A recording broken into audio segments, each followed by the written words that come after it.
Welcome viewers of TTV channel. This is Najah Taha with the monthly news summary.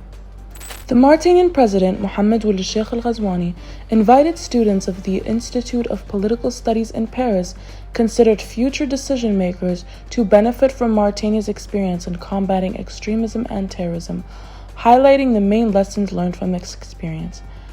This was conveyed last Thursday during a lecture given by Ould Ghazouani titled Maintaining a Peaceful Country in a Conflict Zone, as reported by official media. The lecture took place on the sidelines of the Francophone Summit at the Africa Day Forum organized this year in the Emile Bousmi Lecture Hall at the Sciences Po School of Political Science in Paris, under the slogan United for Africa, Inspiring Excellence. Members of the Security Office of the U.S. Embassy recently visited the city of Nouadhibou to strengthen security relations and enhance understanding of the military landscape in the region. During their visit, members of the office engaged with senior leaders from the 1st Military Region, the Navy, and the Coastal Guard. The visit included the iron ore facility of the SNIM company, the demining center, the gendarmerie, as well as commercial parts. The team also inspected a clinic funded by the U.S. Department of Defense in Belaware, focused on providing health support to the local population. This visit underscores the ongoing commitment to security, cooperation, and regional stability, according to the U.S. Embassy in Mauritania. The Ministerial Committee tasked with addressing the issue of illegal immigration decided to review the resolution related to crossing points and equip these points with an information system to control the entry of foreigners. The Ministerial Committee, chaired by the Prime Minister, decided to work on amending certain visa issuance procedures to facilitate and regulate them, preparing a migration law code, and providing digital solutions to enhance the capabilities of security forces and administrative authorities and improve their readiness to monitor borders.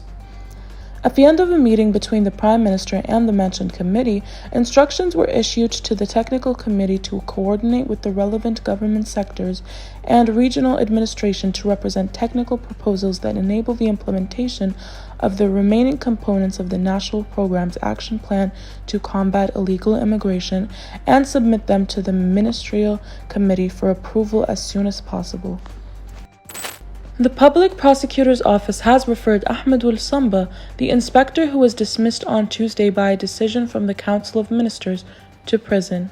Ould Samba's dismissal and imprisonment followed audio recordings in which he criticized the current government and accused it of corruption.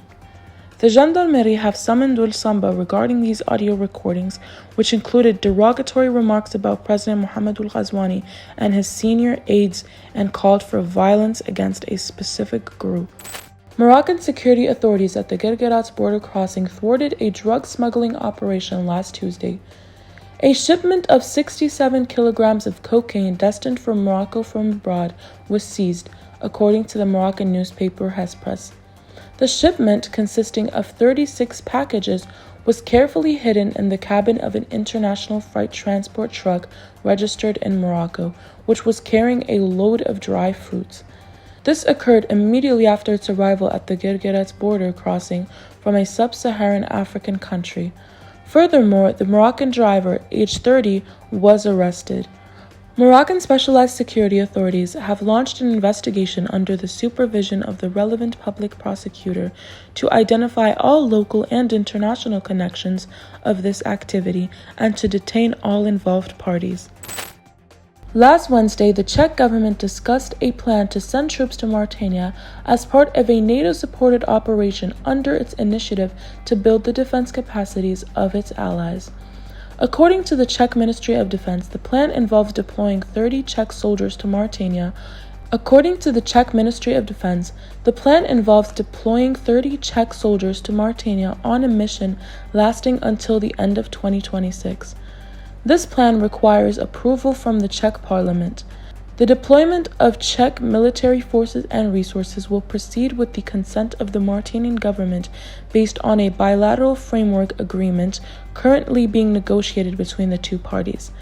This operation follows a request from Mauritania on March 3, 2022, sent in letter to the NATO Secretary General and approved by the NATO Council on June 24, 2022. Mohamed Khalid, the Mauritanian Minister of Energy, stated that the Ahmeyim project, one of the most prominent strategic joint ventures between Mauritania and Senegal, has exceeded 95% completion. Production is expected to begin early next year. The minister emphasized during his participation in the opening of the first edition of the Mauritanian-Senegalese Economic Forum in Dakar the importance of transparency and good governance in managing this vital project, with the first commercial shipment of gas anticipated to be exported at the beginning of 2025. He noted that cooperation between Mauritania and Senegal is not limited to this project, but extends to other areas including energy, water, agriculture, and the exchange of goods and services, contributed the reinforcement of regional integration. End of bulletin. For more details, follow our social media platforms or visit our website www.taqaddumi.mr.